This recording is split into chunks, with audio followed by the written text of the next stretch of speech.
Today I'll be talking about deep cellular fusion for RNN-T personalization, end-to-end ASR models such as recurrent neural network transducer, RNN-T, have gained significant traction in recent years due to simplicity, compactness, and excellent performance. However, end-to-end models are more challenging to personalization due to lack of external language model and difficulties in recognizing rare long-tail words, such as entity names. Personalizing RNN-T involves on-the-fly modification of external language models to boost biased words or phrases that are user-specific. Previously, shallow fusion is used to incorporate external language models during beam search. A fundamental limitation of shallow fusions is that it relies on late combination. Hence, the end-to-end model is required to produce the correct outputs in the first place without access to biasing information. Another class of methods adds an attention-based or simple biasing module over contextual phrases to provide additional signal to decoder component of end-to-end models. However, these methods have problems scaling to large and highly confusable biasing lists. A closely related challenge to ASR personalization is entity recognition, since biasing items are entity names in many cases. Rare names such as non-English names are not seen enough in training, making them difficult to be recognized correctly. Popular solutions include upsampling entity-heavy data or generate synthetic training data with names using text-to-speech. This method alleviates the data sparsity issue, but it doesn't address underlying problems of under-trained targets and unconventional spellings of brand names. In this work, the goal is to address both RNN-T personalization challenge and name recognition challenge. To improve the recognition of unconventional subword sequence, authors adopt subword regularization during training. To strengthen the encoder, they perform pre-training and multitask learning.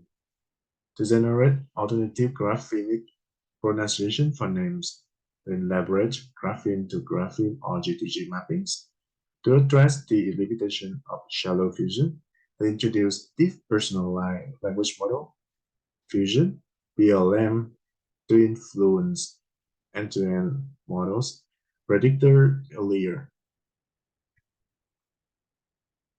In this section, we present the 5 methods to improve the recognition of contact names in personalized contact lists. We use class-based FST language model, which has calling patterns such as a prefix call and a special class tag name. During decoding, the name FST is built dynamically from personalized contact lists.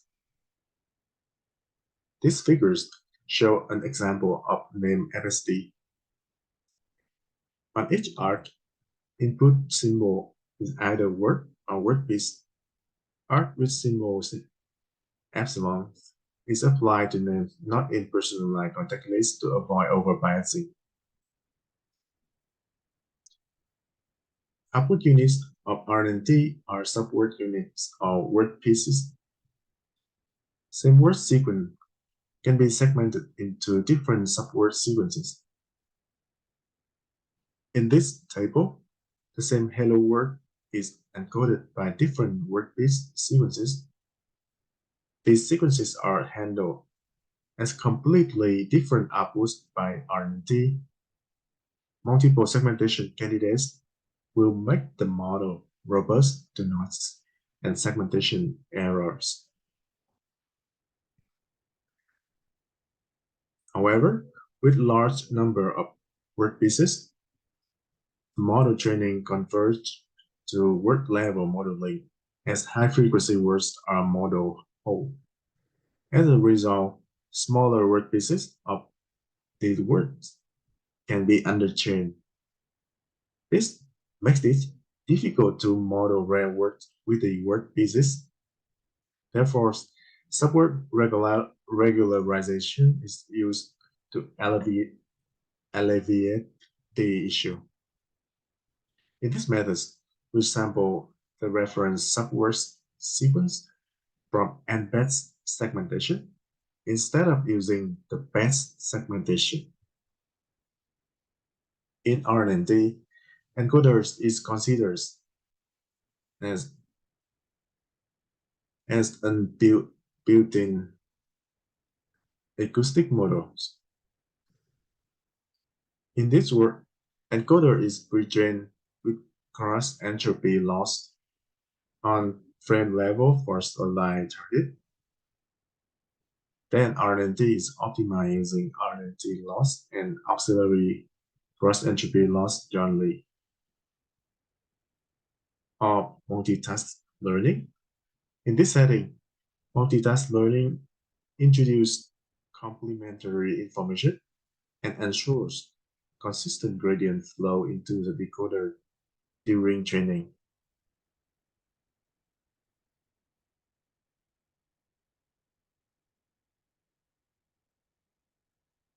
The fourth method is to leverage G2G mapping. One issue of recognizing contact names is alternative spelling with same pronunciation, such as Michael, Michael, and Michael. In this grapheme to grapheme G2G approach, we map contact names to its spelling variant. During training, the author increased the variance by replacing reference names in transcription with its G2G variance with an probability.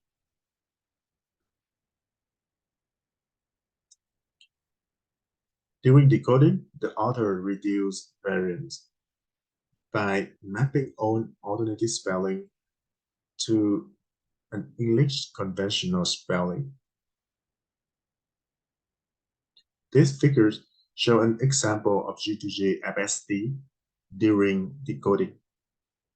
It maps different spelling of John to a single spelling, which is conventional in English.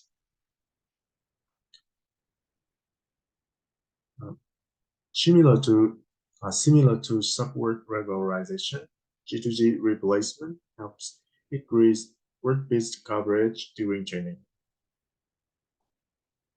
One fundamental limitation of shallow fusion is a combination with external language model score happens after the RNN-T forward pass, during which the model does not have access to any information from the personalized contact list. This may limit RNN-T's ability to output the correct word piece sequence, especially for rare names. Therefore, the PLM predictor component is introduced to address the issue. This component transforms a sequence of output units into an embedding vectors HUPLM given personalized contact names.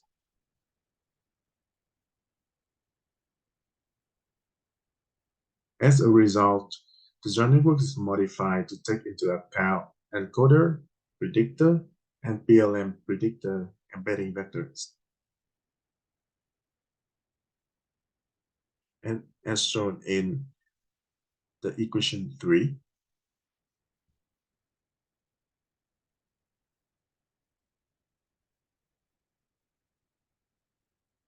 there are many possible choices for PLM predictor. It can be a neural language model or a neural network or just an FSD. To effectively adapt the predictor on the fly given personalized context list, a simplified FSD language model is built using T or prefix tree. Given length K sequence of output symbols, the tree returns a list of valid next symbols as a binary vectors of length V, where V is the number of word pieces in vocabulary. These figures show the tree for bias phrases Joe, Joey, Katie, and Carl. Equation 5 show how to calculate PLM embeddings using G and output unit. WPLM is a projection metric to transform the concatenated binary vectors into the same dimension as the RNN-T encoder and predictor embeddings. The first binary vector represents symbols that can start a new contact name. The second binary vector represents symbol that can continue some contact name given last immediate symbols as prefix. The last binary vector represents symbol that can continue some contact name given the last two or more immediate symbols as prefix.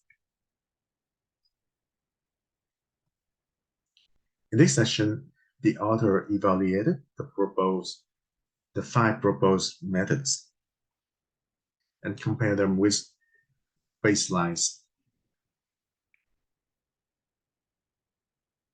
The author evaluated the accuracy gain of contact name recognition. Especially, they evaluated boosting effect of proposed methods on contact names in given personalized contact list.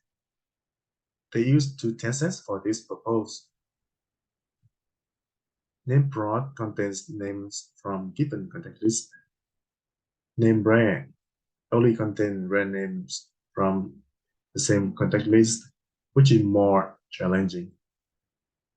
They also check whether boosting methods hallucinate entities which are not contact names.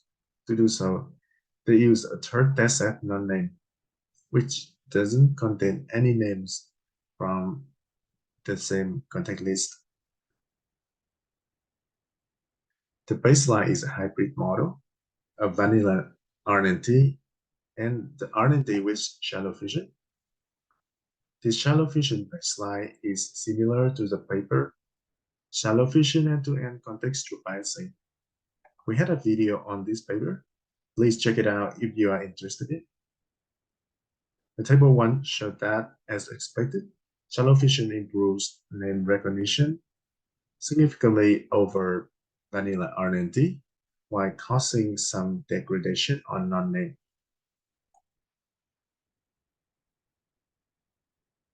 Next, subword regularization was applied on top of B2 or shallow fission baseline. The methods further improve performance on name broad and name rare. We observed 9.4% relative improvement on name broad and 7% in relative improvement on name rare, while degrading non-name. To avoid degradation, a future direction is to perform regularization early on entity names. Next, reasoning and multitask learning was applied on top of S1. We observed 3.8% relative improvement on name broad and 4.7% relative improvement on name rare. Interestingly, there's no change on non-name compared to the S1 baseline.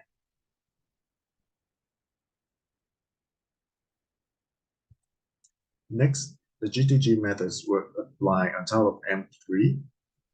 We observed similar performance on name broad and 70% relative improvement on name rare. And we also observed a slight 2% relative improvement on non-name. Lastly, a deep PLM was applied. However, RNN-T with deep PLM fusion is prone to overfit. 3 regularization methods were applied to address the overfitting during training. First, the authors removed target entity from contact list with 0.5 probability. Second, they applied 0.3 dropout to PLM predictor output HUPLM. And lastly, they replaced target entity with another name with 0.3 probability. All 3 methods forced the model to rely more on the encoder and less on the predictors during training.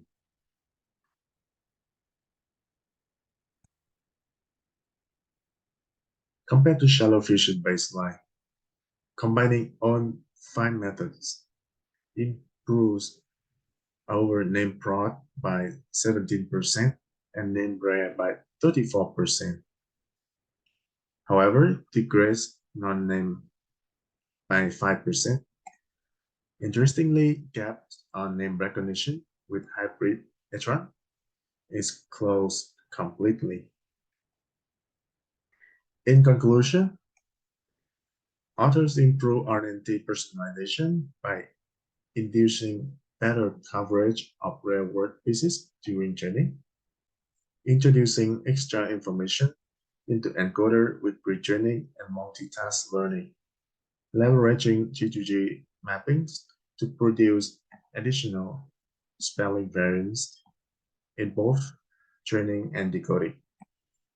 Basing earlier with deep PLM fusion, these techniques push boundary of RNN-T personalization and close gap with hybrid model. Thanks for your attention.